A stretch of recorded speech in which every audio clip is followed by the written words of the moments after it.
Good afternoon, everyone. I'm just going to share my screen with you. Okay, so good afternoon, everyone. Thanks very much for coming. So I'm going to spend a few moments talking about the implications of our research, or thinking through some of the implications of our research from the perspective of social work practitioners. Why is this an important issue for social workers? Well, I won't rehearse the issues around the human-animal bond. What I do know, though, is that we've got significant amount of anecdotal evidence that suggests that older people will avoid or delay seeking care and support because they are very worried about what might happen to their animals if social workers or care workers start to be involved, and they're very worried about being separated from their animals. And that's something I think that merits closer attention.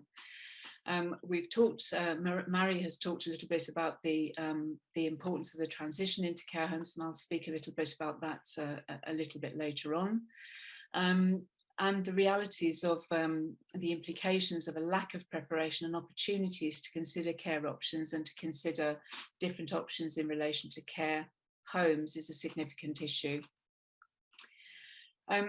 We know that there's an awful lot spoken about self-determination and control, and there are legislative frameworks such as the Wellbeing Principle under the Care Act and a number of other duties which, whilst not specifically mentioning animals, can arguably be related to the human-animal relationship. Issues around best interest and supported decision-making under the Mental Capacity Act, and of course the Human Rights Act for people who are funded into care homes. But we also know that oftentimes, or that there are times when older people really struggle to assert their aspirations and their wishes and to take a proper and full part in supported decision-making. And of course, there's the Animal Welfare Act, which places duties on people responsible for animals to ensure that they take reasonable steps to ensure their welfare. So an older person with complex needs may need assistance to ensure that the welfare needs of their animal is preserved and maintained. So moving to a care home, as Mary has said, it's often a very disrupted transition. It's often an unwanted transition, and whilst moving to a care home can be a very positive experience or a positive choice, the realities are that oftentimes they take place under situations of some considerable stress, in situations of emergency, and often people move into a care home not from their home base but from elsewhere. One of the things that has happened of late is the notion of the discharge to assess policy, where people who are medically fit for discharge from hospital are moved elsewhere. Now that could be back home, but oftentimes it's into a care home so that their assessment and potential reablement can continue. And one of the concerns about that is that people can be separated from their animals and experience 1, 2 or more moves, and the separation from their animal is continued, and an assessment can take place. And if a person lacks decision-making capacity, they perhaps don't have relatives around them, the fact that they have an animal, they have animals in their lives, can easily be overlooked. And as we perhaps know, that when people move out of home and they're deemed to have complex needs or deemed to be vulnerable, their housing gap can close quite quickly behind them. And so too, arguably, can their opportunity to maintain active relationships with their animals. So I think we have to really think very carefully about the place of animals in the context of those disruptive, emergency and unplanned for moves into care homes. Whilst, for example, discharge to assess highlights the importance of people not having to make decisions about moving to a care home under pressure or in a crisis, I think in reality, people often are expected to make very important decisions about care when they're living in a state of great uncertainty. Michael's alluded to the fact that people face additional worries when they have pets. So finding a suitable home can be really difficult, and you probably know that in some areas in particular, finding appropriate care can be very, very challenging. people do make a lot of assumptions about care homes and what they will and won't do. So, for example, when I've done other research into care homes and I've worked with relatives and indeed older people talking about care homes, I've often been asked, for example, what the visiting hours are, which I think gives an important clue about, the sort of assumptions that might underpin care homes and how people might think care homes operate. There are obviously other pressing concerns that people have to think about. For example, finding a home that's suitable for people living with dementia, worrying about affordability. In some areas, affordability is a major issue. Many care homes look for top-ups, and so there's a whole kind of set of concerns and issues about financial assessments, whether you're self-funding, how you're going to pay, and so on. As I've already said, there can be pre-existing separation from the older person with their animal. We've also come across a number of assumptions that people can make about cognitive impairment. So, for example, families who have a relative living with dementia who has severe, say, memory impairment, worries about upsetting the relative by talking about the separation of their animal. And they think if they don't talk about it and it's off the agenda for discussion, the person will forget.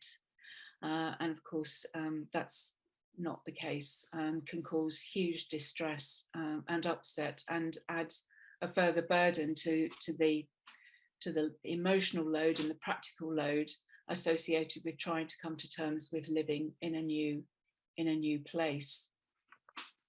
And of course, the potential in the emergency and in the sort of crisis of hospital and discharge to assess and bereavement and loss and so on, that older people can effectively be excluded from decision making. So under the Care Act, of course, there's a duty to assess need, and we've argued, based on the good practice that we've seen amongst some social workers, but also thinking about the wellbeing principle and thinking about what we mean by the notion of holistic assessment, that animals should be included as a matter of course.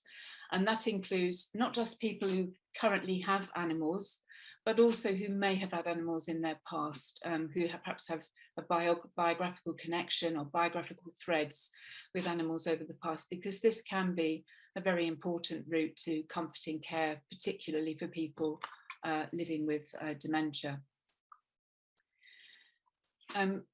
In terms of care and support planning, to the importance of care and support planning. And in the course of our research, we came across some fantastic examples of social work practice, which had ensured that the older person's pet was included in the assessment of need when they moved into a care home with their animal, a care plan, which was precisely the same format as the human's care plan, was written for the animal. And that was some really excellent practice. So we want to really highlight the importance of that. In the context of care and support planning, it was also identified that it was very important to clarify roles and responsibilities for care, and also identifying sources of assistance and support. And that's critical, not just for when things are going well, but for example, if the older person loses decision-making capacity while they're living in the care home, to make decisions and choices about their animal, about their animal's care. So there are some conversations to be had about sort of future care, not just for the person, but for the animal and for them as a pair. We were also concerned that people who were aging without children, or people who did not have benefit of close family relatives or close supporters, could be potentially disadvantaged in terms of being able to take a pet with them, particularly if the care home, as they have regularly done throughout this research, look to families to provide vital sources of support. So we have argued that social workers could play a very important role in talking, for example, with animal charities and talking with the care homes about negotiating help for those people who don't or can't draw on supportive families, or who have families who live, across the globe, or even just at the top of the country. Some of the older people that we spoke to decided not to take their pets with them. And here's a quote from someone who was very worried about their pets' welfare and their security and safety in the context of the sort of property and the garden area. And again, we've identified that social workers can be really critically important at the outset when they're supporting people to move into a care home, to make clear what the arrangements can be for the ongoing contact or ongoing relationship between the older person and the animal. Now, again, we recognise that people who are self-funders are often not going to have benefit of an assessment of need. They're also not going to have benefit necessarily of a social work care and support plan. And so there's a supplementary need for people to be more aware of this, so that people who aren't going to have a social worker supporting them might have some clues and some ideas about the sorts of questions that they can ask to make sure that they try to keep the relationship with the animal together. So in terms of the sort of recommendations, just pulling this together because I'm aware that time is pressing, we've argued that in terms of assessment practice, assessments should, as a matter of course, include consideration of animals. As I've already alluded, not just animals now, but animal relationships in the past is also important. And it should also encourage a discussion with the older person about their care and support preferences, for their animals, and also their aspirations for their relationship, ongoing relationship with the person. We've also highlighted that assessments carried away from home should be especially sensitive to the potential for animals to be in the picture, but not necessarily to be very visible. We've suggested that if care and support needs are to be met via a move to a care home, then older people with pets must be supported to take an active role in those discussions and decisions about how they want their relationship to be preserved with their animal, whether they want to take their pets with them to the care home, or whether they want to make other arrangements.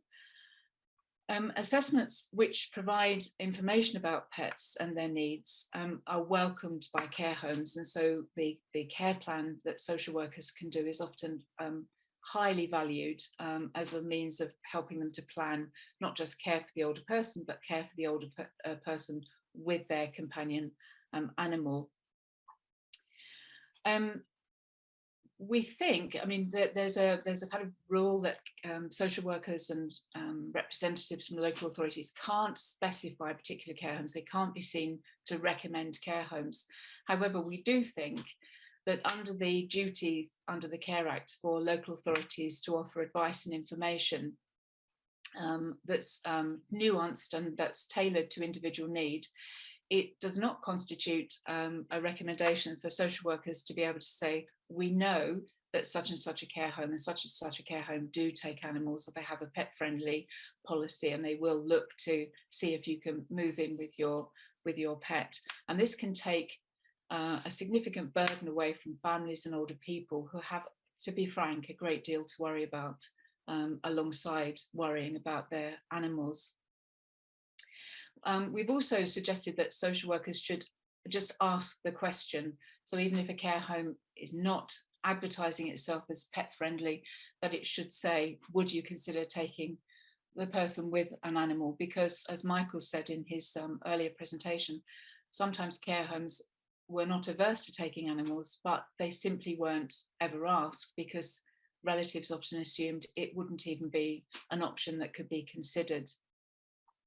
So I think that's another important issue. And also social workers can be really important in thinking about, for example, if there's likely to be any top-up, third-party top-up associated with additional care and support of the animal.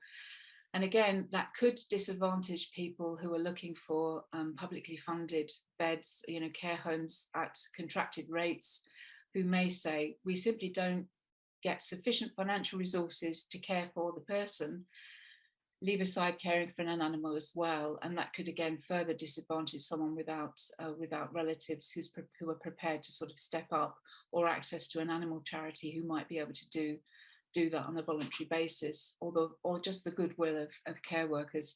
So I think there's some sort of nuances here that merit further attention and further unpicking to look at people who may be particularly disadvantaged in relation to maintaining contact with their animals.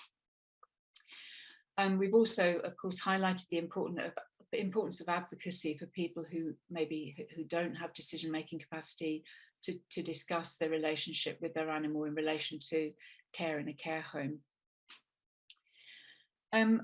We also have argued that local authorities, under the Care Act, they should have an accessible system for identifying unmet need. And we've argued as a recommendation that if an older person is left with no choice but to move into a care home without their animal, when it is their choice and preference to have their animal with them, that this must be recorded as an unmet need, and that they should be noted and they should be collected, and it should inform, ideally, and shape future decisions about market shaping and potential commissioning. And I think, as a kind of broader idea, I think commissioning needs to have much more awareness of the importance of animals, not just in terms of animals in care homes, but the whole issue of animals in the context of care and support, whether that be at home or in care homes. So that's the end of my presentation, and I hope that that's given you some insights into the sort of things that we're thinking in terms of recommendations for social work. I'll stop sharing now. I've finished with 1 minute to spare. Well, that's good. So thank you very much. I'm going to say that now we're going to have a 5-minute break. So the time is 54, I think. So can you please come back to start again on the o'clock? So if you could please come back at 2 o'clock, and we will then start our Q&A session.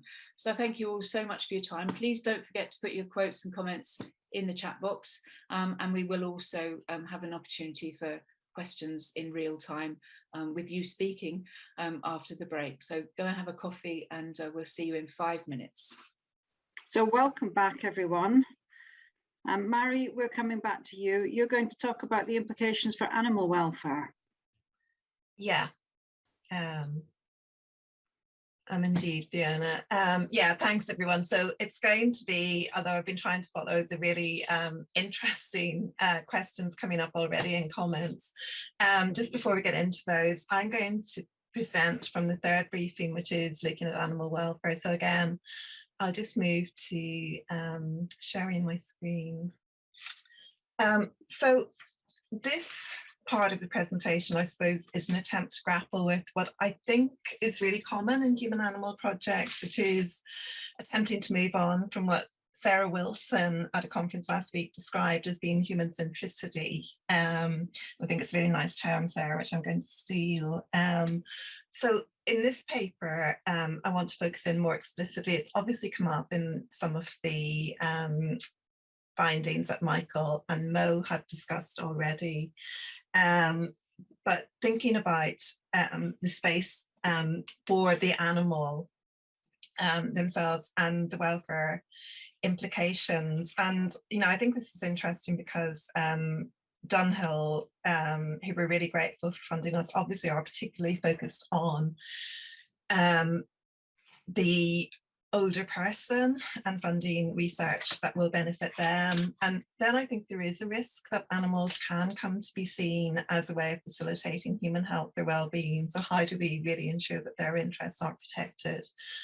And I think it's really important here to note, so one of the interviews that we did with the charity, someone raised this issue that, do animals really enjoy this? We heard quite a lot, particularly in Mo's paper, which is really important, about the choice of the older person, but what about the animals? And I think there are all kinds of productive ways to think about animals as being family members, but is that really chosen? And does it pose particular stresses or strains on an animal, particularly as the animal gets older, and where they might have to experience these transitions? So the briefing paper outlines essentially what the main alternatives are for their pets when an older person moves to a care home. And I think all of these raise issues. in some respects, it might be suggested that the best thing for the animal would be not to go to the care home, to be rehomed by friends or family. But in a moment, I'm just going to very briefly canvass some reasons why that could be problematic. Alternatively, they might be surrendered to a rehoming organisation. I see some chat about that already in the chat function. Thirdly, sadly, it may be the case that euthanasia is requested by the older person. I think that raises a number of issues. And then what we're going to focus on, clearly to fit today's theme, is what happens when the pet accompanies the older person to the care home.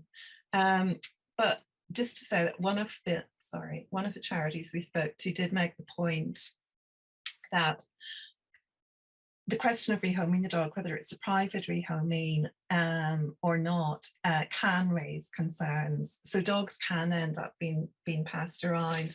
And interestingly, in some of the legal cases that we've looked at, where we've talked to people, generally not reported legal cases, but there have been a number of cases, particularly under the Mental Capacity Act, where someone may not be able to keep their animal with them, but might then later be deemed to benefit from contact with the animal. And lawyers have told us that the dog is often very hard to track down at that stage. The legal cases, to my knowledge, have so far all focused on dogs. I think there was one involving a cat. And I think that raises another question when we talk about animals, which is the huge, and my slides, I'm so guilty of this, but when you Google pets or animals in care homes, it's predominantly these images. They're all, I think, white. They're all involving dogs. They're all involving particular breeds of dogs, I think, for the most part, and generally smaller dogs. So there is a real question, I think, about that whole category of pet and what it encompasses and how it does tend to be very much associated with dogs or cats. And there might be reasons for that we can perhaps take up. But certainly then the point is that a dog being surrendered to family or friends is not, or other animal being surrendered to family or friends is not necessarily the answer. Then for some animals, that imperfect rehoming process might lead to a decision ultimately that the dog is living a life that's too disruptive and the dog might need to be euthanized. Or it may be that an older person moving to a home, or perhaps more commonly their family, will say, well, isn't it just better that the dog is put to sleep? And I think this does raise really difficult issues for vets, and we've talked a little bit about vets and issues coming up in the chat already, and I think that's another really fruitful avenue for further research to look at the role of vets here. But it's interesting, I suppose, to ponder on how often this might be the question that vets are asked to deal with this problem. And I think there are compensatory benefits for the older person who might at least not have to worry about their animal being out there being imperfectly cared for. But clearly it's not an ideal solution. So often the best solution seems to be that the animal would accompany the older person to the care home space. But as one animal charity pointed out, we do need to be cognizant of the stresses that there are on dogs when this is the choice that's reached. We've heard from Mo and Michael's talk that sometimes there is that bar on dogs or other animals entering care homes. And even if there's not, there are all kinds of assumptions that might be made, even by professionals in the field, about how much care spaces will accommodate pets. And to an even greater extent, those assumptions might be made by family members. So to think then about how we might do more to ensure animal welfare in care homes, and the main legislation here Mo's alluded to is the Animal Welfare Act of 2006, which was a landmark piece of legislation in that it moved beyond the idea that we just avoid causing harm to animals, which was the rationale behind the previous Prevention of Cruelty to Animals Act, to the idea that we promote welfare. So a person commits a criminal offence under this legislation if they're responsible for an animal and they do not take reasonable steps to meet the needs of an animal. And these needs include, so it's very much governed by the sort of 5 freedoms kind of approach to animal welfare, but it includes things like protection from pain, suffering, injury, disease. It includes provision of a suitable diet, a suitable environment, and that the animal is able to exhibit normal behavioural patterns, whatever they might mean for that species.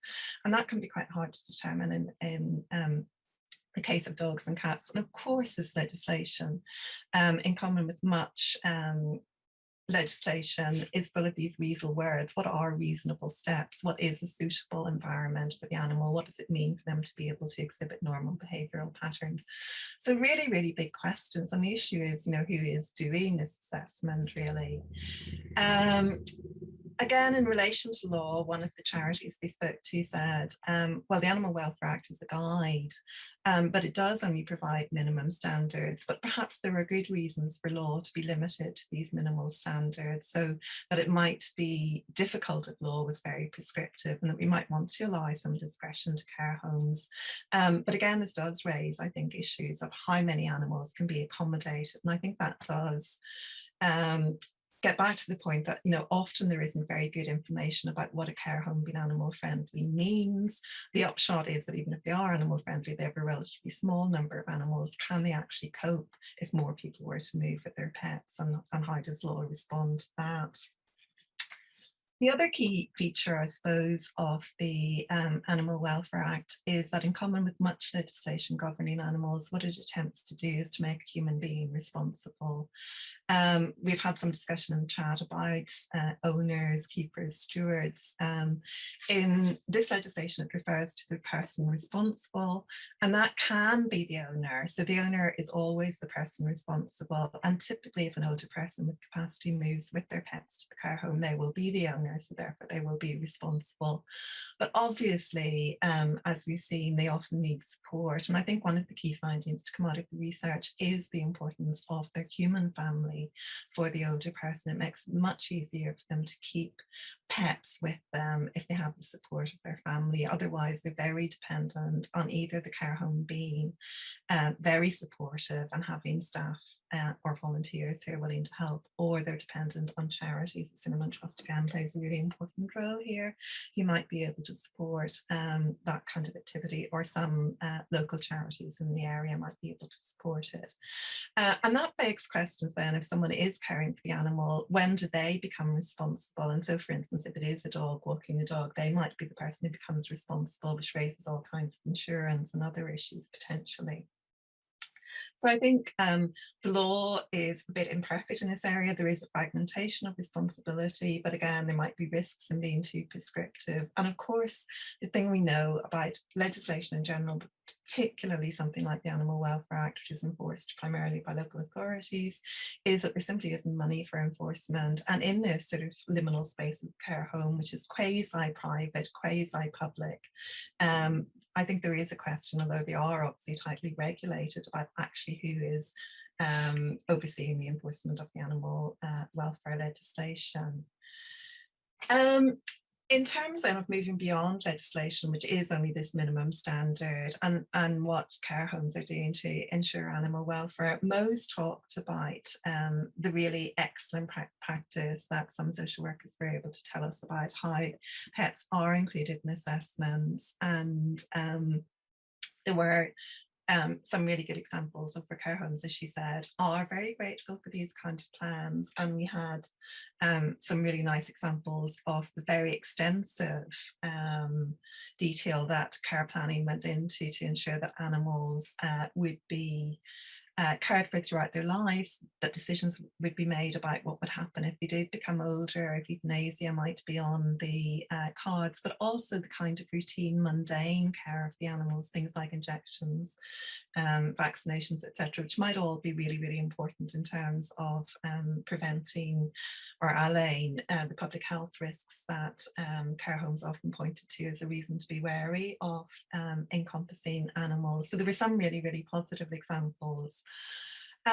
But it is also the case, obviously, that these assessments have that sort of surveillance kind of role as well, and they can be a mechanism for exclusion. So one of the charities who work in this field did say to us, well, you know, the animal does have to be well behaved to enter the care home, and it's a bit like sometimes I suppose residents can't be too disruptive as well. So an animal has to be house trained, has to have the right personality, emotional predisposition. This was one of the issues that came up in the Bob and Darcy case that I started with, you know, that his account was very different from the manager's account. But importantly, it comes back to this question of, are animals choosing to be in care homes? Do they have that sort of agency to resist things happening to them that not all dogs or animals will like? And do they have to be subject to human attention, sometimes by a variety of humans? So I think that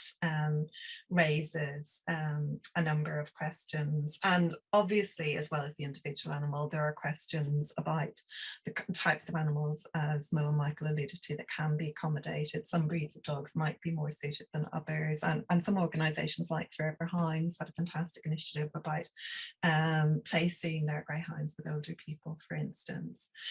So in terms of the recommendations as regards animal welfare, I think there are various ways in which the animal welfare legislation could be tightened, could be clearer.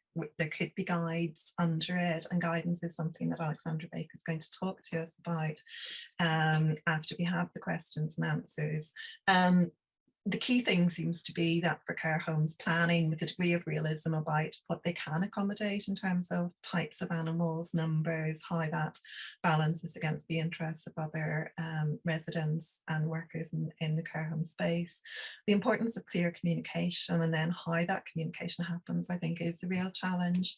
And I think it's really interesting that already in the chat, I just can't see it at the moment, but already in the chat, this notion of professionals and the capacity of professionals to do outreach work, to work across their own professions, I think is a really key question.